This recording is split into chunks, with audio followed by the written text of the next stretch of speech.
सभी दर्शकों को मेरा नमस्कार।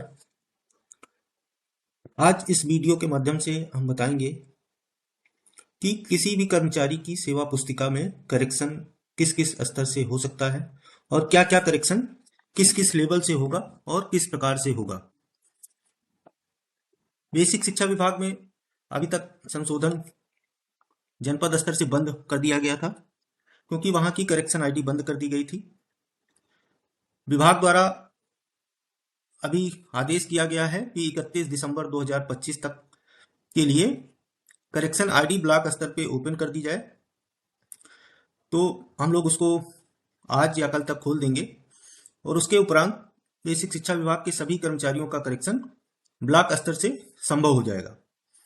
तो क्या क्या स्तर, क्या क्या करेक्शन किस किस लेवल से होना है, इसके बारे में इस वीडियो में हम बताएंगे डिटेल से।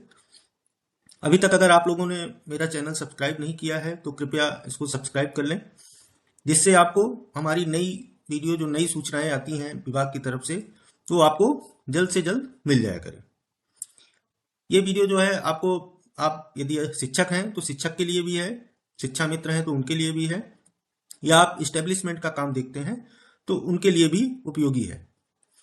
तो चलिए देखते हैं। सबसे पहले करना क्या होगा, जब हम लोग यहाँ से करेक्शन आईडी ओपन कर देंगे तो आपको जो काम करना है वो ऑफिस एडमिन आईडी से लॉगिन करना है और पूर्व की भांति किसी कर्मचारी को ई करेक्शन का रोल आपको असाइन करना पड़ेगा। सबसे पहले तो आप ऑफिस एडमिन से लॉगिन करके ऑफिस एडमिनिस्ट्रेशन ऑप्शन में जाएंगे, assign role to employee option में जाएंगे और जिस भी कर्मचारी को आपको ई करेक्शन का रोल देना है उसको सिलेक्ट करते हुए रोल असाइन कर देंगे। जब आप रोल असाइन कर देंगे तो उनका नाम यहाँ पे दिखने लगेगा कि ई करेक्शन का रोल आपने उनको असाइन कर दिया। रोल असाइन करने के लिए एम्प्लॉय सिलेक्ट करना है, आपको सर्विस बुक ई करेक्शन ऑप्शन पे जाना है। यदि आपको यहाँ एक्टिव करना है, यदि आप पुराना पासवर्ड ही उसका रखना चाह रहे हैं तो यहाँ स्किप कर देंगे। यदि आपको नया पासवर्ड बनाना है तो यहाँ पे नया पासवर्ड डालते हुए असाइन रोल टू एम्प्लॉय कर देंगे। ये जो काम है ये ऑफिस एडमिन का काम है, इतना काम ऑफिस एडमिन को करना है। जब इतना काम कर देंगे तो जिसको आप रोल असाइन कर देंगे उसकी आईडी से आगे वाले काम होंगे जो करेक्शन करने हैं। अब करेक्शन क्या करना है उससे पहले हम देख लेते हैं कि कर्मचारियों को आप अपनी सेवा पुस्तिका कैसे चेक करनी है, कि उनकी सेवा पुस्तिका में क्या क्या करेक्शन है। तो उसके लिए आप किसी भी कर्मचारी की आईडी से लॉगिन करेंगे। जब लॉगिन करेंगे तो इस तरह का विंडो आपको दिखेगा और यहाँ पे सर्विस बुक दिखेगी और यहाँ व्यू सर्विस बुक दिखेगी। ये कर्मचारी सब कर्मचारी को अपनी सेवा पुस्तिका देख लेना है, उसका प्रिंट आउट ले लेना है और उसमें जहां जहां पे त्रुटियां हैं उसको मार्क कर लेना है। वही करेक्शन आपको अपने बीआरसी जाके कराने हैं। यहाँ पे कर्मचारी की फोटो दिखनी चाहिए, उसके बाद उनका नाम, EHRMS कोड। अब इसमें 5 प्रकार के करेक्शन बीआरसी स्तर से संभव नहीं है। यदि उसमें कोई संशोधन है तो आप उसके लिए ऑनलाइन ग्रीवियांस डालेंगे पूर्व की भांति, या फिर आप पत्र के माध्यम से BSA साहब के माध्यम से पत्र प्रेषित करेंगे परियोजना कार्यालय को। वो 5 करेक्शन क्या हैं उनको आप नोट कर सकते हैं। उसमें है नाम, पिता का नाम, जन्म तिथि, छुट्टियों में यदि कोई बैलेंस गलत है तो छुट्टियों का बैलेंस, पेरोल में यदि कोई पैन कार्ड नंबर गलत है तो पैन कार्ड। ये इतने संशोधन ब्लॉक स्तर से संभव नहीं है, तो उसके लिए आपको पूर्व की भांति या तो पत्र बना के भेजेंगे या आप ऑनलाइन ग्रीवियांस डालेंगे और BRC और BSA के माध्यम से उसको अग्रसारित करेंगे परियोजना कार्यालय। अन्य शेष सारे भी संशोधन आपके BRC से ही हो जाएंगे। तो सभी कर्मचारियों को पता होना चाहिए कि क्या करेक्शन किस स्तर से होना है। अब इसमें सबसे पहले आपका पर्सनल इंफॉर्मेशन दिखता है। यहाँ पे जो भी त्रुटि है आप चेक कर लें, उसका संशोधन BRC से करा लें। नाम, पिता का नाम, डेट ऑफ बर्थ छोड़ के सारे करेक्शन इसके BRC स्तर से संभव है। एड्रेस इंफॉर्मेशन में कोई भी त्रुटि है तो आप उसका भी संशोधन करा लीजिए। इसमें मोबाइल नंबर और ईमेल आईडी, 2 चीज एम्प्लॉय स्वयं कर सकता है अपनी आईडी से ही। वो वहां पे एक बार अपडेट कर देंगे तो आपके प्रेजेंट इंफॉर्मेशन और परमानेंट इंफॉर्मेशन में दोनों जगह आपका ईमेल आईडी और मोबाइल नंबर अपडेट हो जाएगा। इसके लिए आपको BRC भी जाने की आवश्यकता नहीं है। तो मोबाइल नंबर और ईमेल आईडी का करेक्शन स्वयं कर सकते हैं। उसके लिए ना ही आपको ग्रीवियांस डालना है और ना ही किसी से कांटेक्ट करना है। अब आगे चलते हैं। Initial joining. इनिशियल ज्वाइनिंग का मतलब होता है कि पहली ज्वाइनिंग। जिस नौकरी में आप आए उसमें आप पहली बार कहाँ ज्वाइन किए, किस कार्यालय में ज्वाइन किए, किस डेट से ज्वाइन किए, उसका अपॉइंटमेंट ऑर्डर क्या था, आपने ज्वाइन कब किया, ऑर्डर की डेट क्या थी, ये सारी चीज आप इनिशियल ज्वाइनिंग में डालेंगे। और इनिशियल ज्वाइनिंग में उनका कैडर क्या था, किस कैडर में ज्वाइन किए, किस पदनाम पे ज्वाइन किए, और किस पे कमीशन में ज्वाइन किए, और किस ग्रेड पे और बेसिक पे काम ज्वाइन किया। इसमें हम लोगों ने देखा काफी करेक्शन ऐसे आए थे कि शिक्षक किसी दूसरे शिक्षक की सेवा पुस्तिका से मिलान करते हैं अपनी सेवा पुस्तिका का, और उसमें कहते हैं कि हमारा पे बैंड नहीं दिख रहा है। तो ग्रेड पे और पे बैंड ये जो चीजें हैं वो पे कमीशन पे डिपेंड करती हैं। यदि आप 6 पे कमीशन में ज्वाइन किया है आपने तो आपका ग्रेड पे दिखेगा, ग्रेड पे आपका 4200 4600 दिखेगा। यदि आप 7 पे कमीशन में ज्वाइन किए हैं तो 7 पे कमीशन में ग्रेड पे हट जाता है, वहां पे लेवल आ जाता है, तो उस केस में आपका ग्रेड पे नहीं दिखेगा। तो उसका करेक्शन किसी भी स्तर से नहीं कराना है आपको। यदि आप 6 पे में हैं तब आपका ग्रेड पे दिखना चाहिए, यदि आप 7 पे में हैं तो ग्रेड पे नहीं दिखेगा। तो यदि आप ग्रेड पे चेंज करा रहे हैं तो फिर पे कमीशन भी आपका चेंज होगा। ठीक। उसके आगे है आपका एजुकेशनल डिटेल। यदि आपकी एजुकेशनल डिटेल में कुछ त्रुटि है तो इसका भी संशोधन आप बीआरसी से करा सकते हैं। फैमिली डिटेल में किसी का नाम ऐड करना है तो आप यहां से ऐड करा लीजिए, या किसी का नाम गलत है तो आप उसको संशोधन करा लीजिए। ये सारे संशोधन बीआरसी स्तर से ही अब संभव हैं। उसके बाद ट्रेनिंग डिटेल है, उसके बाद ट्रांसफर पोस्टिंग डिटेल है। पहली ज्वाइनिंग से स्टार्ट करते हुए आज वर्तमान में कहां पे हैं इसकी डिटेल आपकी बाकायदा यहाँ पे दिखनी चाहिए। कब ज्वाइन किया, कब रिलीव किया। इसमें कोई एक्स्ट्रा एंट्री नहीं होनी चाहिए या कोई ऐसी एंट्री नहीं होनी चाहिए जो ब्लैंक पड़ी हो कि ज्वाइनिंग हो गया, रिलीविंग नहीं हुई और दूसरी जगह ज्वाइनिंग हो गई। इस तरह भी अगर आपका दिख रहा है तो वो एंट्री आप सही करा लें।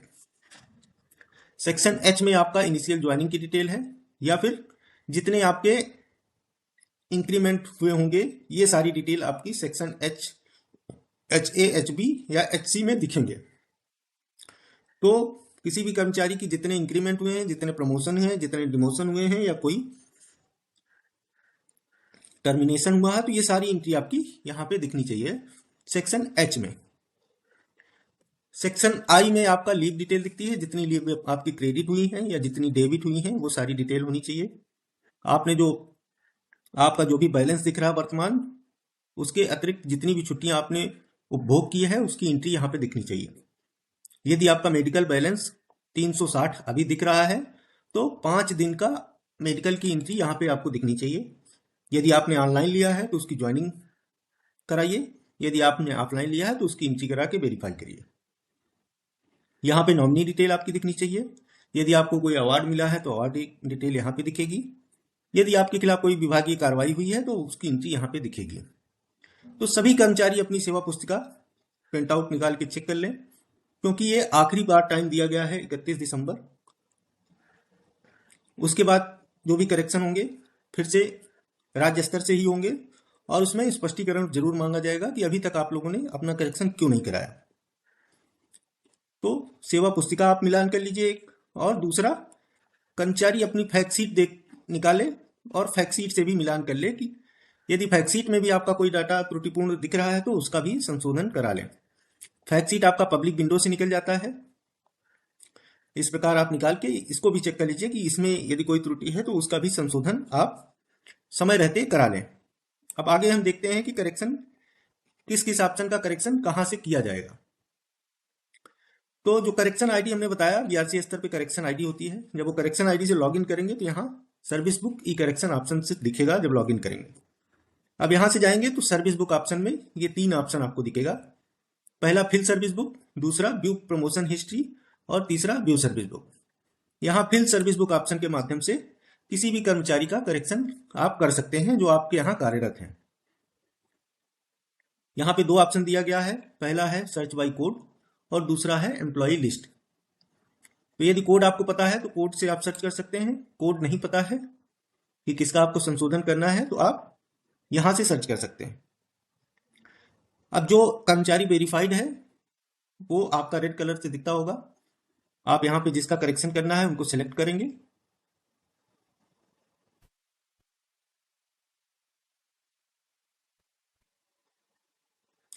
सिलेक्ट करने के बाद ये आपका फॉर्म्स खुल जाएंगे, सारे फॉर्म्स इधर से दिख रहे हैं, जो 14-15 फॉर्म है सर्विस बुक के। आप सभी फॉर्म का करेक्शन यहीं से कर सकते हैं। अब इसमें जो पहला ऑप्शन आता है एम्प्लॉय डैशबोर्ड, इसके माध्यम से आप कर्मचारी की फोटो यहां से अपलोड कर सकते हैं। फोटो की साइज 500 KB के अंदर की होनी चाहिए और JPG फॉर्मेट में ही होनी चाहिए। और फोटो का जो नाम है वो उसमें स्पेशल कैरेक्टर नहीं होना चाहिए। तो जो भी फोटो आप अपलोड करें, पहले उसको पेंट में खोल के सेव एज JPG कर लें और रीनेम कर लें, और ऐसी फाइल बनाएं कि 500 KB से अंदर हो। उसको आप अपलोड करेंगे तो सक्सेसफुली अपलोड हो जाएगी। अब दूसरा ऑप्शन आता है इसमें पर्सनल इंफॉर्मेशन। इसके माध्यम से आप कर्मचारी का, यहां देखेंगे तो नाम, पिता का नाम यहां पे लॉक्ड है, आप इसको नहीं चेंज कर सकते। इसके लिए हमने बताया कि इसका करेक्शन राज्य स्तर से ही होगा, तो उसके लिए आप लेटर भेजेंगे या फिर आप ग्रीवियंस डालेंगे और वैसे ऑफिस से फॉरवर्ड कराएंगे। उसके अतिरिक्त यहाँ मैरिटल स्टेटस आप अपडेट कर सकते हैं, जेंडर आप अपडेट कर सकते हैं यदि किसी का जेंडर गलत है। यहाँ से आइडेंटिफिकेशन मार्क सही कर सकते हैं, यहाँ से हाइट सही कर सकते हैं, यहाँ से कैटेगरी सही कर सकते हैं। सब कैटेगरी अगर किसी की गलत है, फिजिकली डिजेबल्ड है, तो आप उसको अपडेट कर सकते हैं। हिंदू है, मुस्लिम है, सिख है, ईसाई है, आप यहाँ से अपडेट कर सकते हैं। ब्लड ग्रुप अपडेट कर सकते हैं। Home state, home district, cadre, district cadre का है एम्प्लॉय, स्टेट कैडर का है या ब्लॉक कैडर का है। यदि उसका वर्तमान कैडर गलत है, करंट कैडर गलत है, तो आप पर्सनल इंफॉर्मेशन से उसका कैडर भी यहां से सही कर सकते हैं। आगे होम टाउन सही कर सकते हैं, नियरेस्ट रेलवे स्टेशन और सोर्स ऑफ अपॉइंटमेंट। इतनी चीज आप पर्सनल इंफॉर्मेशन से किसी भी कर्मचारी का अपडेट कर सकते हैं। एड्रेस इंफॉर्मेशन से आप एड्रेस की डिटेल अपडेट कर सकते हैं। यहां से आप प्रेजेंट एड्रेस की डिटेल गलत है तो सही कर सकते हैं, या परमानेंटली गलत है तो यहां से सही कर सकते हैं। आगे इनिशियल ज्वाइनिंग, इनिशियल ज्वाइनिंग आप यहां से सही कर सकते हैं। इनिशियल ज्वाइनिंग में ये बताना था, यदि कोई पहली नौकरी करते हुए दूसरी परीक्षा पास कर लेता है और दूसरी जगह चला जाता है, तो उस कर्मचारी की इनिशियल ज्वाइनिंग जो सेकंड नौकरी आई है वो बनती है। ये नहीं कि कोई कर्मचारी इनिशियल ज्वाइनिंग 2003 में किया तो यहाँ पे 3 का डाटा पड़ा हुआ है और 5 में दूसरी परीक्षा पास करके दूसरी जगह चला गया तो उसका आप हिस्ट्री में एंट्री कर दें। अगर ऐसा है तो वो गलत है। इनिशियल ज्वाइनिंग आपका फिर 2005 वाला माना जाएगा। 2003 से 2005 तक जो आपने काम किया है, चाहे आप उसी विभाग में काम किए हों या किसी अन्य विभाग में काम किए हैं, यदि उस सर्विस को जोड़ने का आदेश होता है विभाग से, तो उसकी एक अलग से एंट्री आती है प्रीवियस सर्विस कैलकुलेशन का, वो आपका सर्विस हिस्ट्री में पड़ता है। लेकिन आपकी इनिशियल ज्वाइनिंग जो कहलाएगी, वो आप जो 2005 में नई ज्वाइनिंग में कहें, नए पद पे ज्वाइन किया है, वो आपकी इनिशियल ज्वाइनिंग कहलाती है। तो इनिशियल ज्वाइनिंग आपका बिल्कुल यहाँ पे सही होना चाहिए। यदि इनिशियल ज्वाइनिंग में किसी का त्रुटिपूर्ण डाटा है तो आप उसका इनिशियल ज्वाइनिंग से सही कर सकते हैं। यहाँ पे जो डिटेल आपकी भरी जाएगी वो पहली नियुक्ति का ही भरा जाता है। ये आपका अपॉइंटमेंट डेट कब था, आपकी अपॉइंटमेंट इनिशियल ज्वाइनिंग कब है, ऑर्डर आपका कब था, आपने कब ज्वाइन कर लिया, उसका कंफर्मेशन डेट क्या था, रेगुलराइजेशन डेट क्या थी, किस कार्यालय में ज्वाइन किया, किस कैडर पे, किस क्लास में, किस पद पे, ये सारी चीज आपकी इनिशियल ज्वाइनिंग से ही भरी जाएगी। और यहाँ पे आपका किस पे कमीशन में ज्वाइन किया। अब देखिए, जैसा हमने बताया था सर्विस बुक देखते वक्त, जैसे ही हम यहाँ 6 पे कमीशन सिलेक्ट करते हैं तो आपका पे बैंड और ग्रेड पे आ जाता है, ठीक। और जैसे ही हम इसको 7th पे करेंगे आपका ग्रेड पे हट जाता है। तो जब ग्रेड पे है ही नहीं तो आप ग्रेड पे कैसे अपडेट कराएंगे, और ना ही इसकी आपको रिक्वेस्ट डालनी है कि हमारा ग्रेड पे होना चाहिए। यदि आप कह रहे हैं हमारा ग्रेड पे होना चाहिए तो फिर आपका पे कमीशन गलत है। फिर आप पे कमीशन भी सही कराने की रिक्वेस्ट डालिए कि हमारा 6 पे कमीशन में ये पे बैंड होना चाहिए और ये ग्रेड पे होना चाहिए, ठीक। अब आप लोग क्लियर हो गए होंगे, जो उल्टी सीधी रिक्वेस्ट करते हैं तो उसको मत करिए, इससे आपका सर्विस बुक गलत हो जाता है। तो ये डिटेल आपको इनिशियल ज्वाइनिंग से सही करानी है। उसके बाद एजुकेशनल क्वालिफिकेशन, यदि कोई त्रुटिपूर्ण है तो आप यहां से सही कर सकते हैं, या आपको नई कोई जुड़वानी है, आपने जब नौकरी में आप आए तो ग्रेजुएशन ही किया था और उसके बाद आपने आप पोस्ट ग्रेजुएट कर लिया है तो आप नई यहां से ऐड करा सकते हैं। इसी प्रकार यदि आपने कोई ट्रेनिंग किया है तो ट्रेनिंग की डिटेल यहाँ पे पढ़ सकती है, या आपकी कोई ट्रेनिंग गलत पड़ी हुई है तो आप उसको सही करा सकते हैं। उसके बाद फैमिली इंफॉर्मेशन। फैमिली इंफॉर्मेशन में आप नया फैमिली जुड़वा सकते हैं, या किसी का डाटा गलत है तो आप उसका संशोधन करा सकते हैं। अब इसमें हम लोगों ने देखा कई करेक्शन ऐसे आए हैं कि बच्चा उनका क्लास 1 में है, फिर अगले साल वो रिक्वेस्ट डालते हैं कि अब बच्चे ने क्लास 2 कर लिया है तो क्लास 2 कर दीजिए, या क्लास 5 में था तो 5 कर दीजिए, अब 8 कर दीजिए। तो ये करेक्शन हमेशा नहीं होने चाहिए। मैंने तो सर से बात भी किया हुआ है कि ये क्वालिफिकेशन का ऑप्शन ही हटा दिया जाए, क्योंकि ये कंपलसरी फील्ड नहीं होती। फैमिली डिटेल में कौन कौन से मेंबर हैं, केवल उतनी डिटेल ही आपकी सफिशियंट होती है। फैमिली डिटेल का यूज तब होता है मृतक आश्रित अनुकंपा नियुक्ति में जरूरत पड़ती है तब, और उसके लिए केवल मेंबर का नाम, डेट ऑफ बर्थ और रिलेशन ही सही होना कंपलसरी है। इतनी चीज आपकी सही होती है तो वो सफिशियंट है, क्योंकि जब उसको नियुक्ति की जरूरत होती है तब वो डिपार्टमेंट मुझसे मांगता है कि आपने क्या क्वालिफिकेशन किया है। उस टाइम वो दे सकते हैं उनकी हाईएस्ट क्वालिफिकेशन क्या है। तो ये रोज रोज चेंज कराने की जरूरत नहीं है। यदि बच्चा कंप्लीट कर चुका है अपनी पढ़ाई तो आप उसको अपडेट करा दीजिए कि हाँ, आप हमारा बच्चा जो है बीएड कर चुका है, बीए कर चुका है। वैसे ये ऑप्शन भी हम लोग हटवा देंगे, तो ये इसके अपडेट भी नहीं आएंगे। तो जरूरी यह है कि सारे फैमिली मेंबर आपके जुड़े हों जिनको जुड़वाना है, और उनका नाम और डेट ऑफ बर्थ सही हो। यहाँ वो डिपेंडेंट है कि नहीं तो यस और नो करेंगे। यदि डिपेंडेंट नहीं है तो नो करेंगे। सरकारी सेवा में है अगर तभी डिपेंडेंट नो होते हैं। जैसे ही नो करेंगे वो पूछेगा आप स्टेट कर्मचारी हैं या सेंट्रल कर्मचारी हैं या अदर हैं। यदि सेंट्रल कर्मचारी हैं तो उनके पास उनका HRMS कोड होगा जो न्यूमेरिकल नहीं होगा, तो उस केस में यहाँ पे तो वो डिजिट वाले नंबर पड़ जाएंगे, लेकिन एडिट रजिस्ट्रेशन में वहां पे 0 पड़ेगा। यदि स्टेट कर्मचारी है और मानव संपदा कोड है तो यहाँ भी HRMS कोड पड़ेगा, और एडिट रजिस्ट्रेशन पर भी उनका HRMS कोड पड़ जाएगा। अब आगे चलते हैं। यदि कोई विभागीय लोन लिया है तो आपको लोन डिटेल में दिखाना है। उसके आगे आपका सर्विस हिस्ट्री। सर्विस हिस्ट्री में ही आपके सारे ट्रांजेक्शन पड़े होने चाहिए, इनिशियल ज्वाइनिंग से लेके यदि कर्मचारी का रिटायरमेंट हो गया तो रिटायरमेंट तक की एंट्री, डेथ हो गई तो डेथ तक की एंट्री, या अभी कार्यरत हैं जितने उनको इंक्रीमेंट मिले हैं, जितने प्रमोशन मिले हैं, जितने डिमोशन मिले हैं, जितने सिलेक्शन ग्रेड मिले हैं, वो सारी एंट्री आपको यहीं पे दिखानी होती है सर्विस हिस्ट्री में।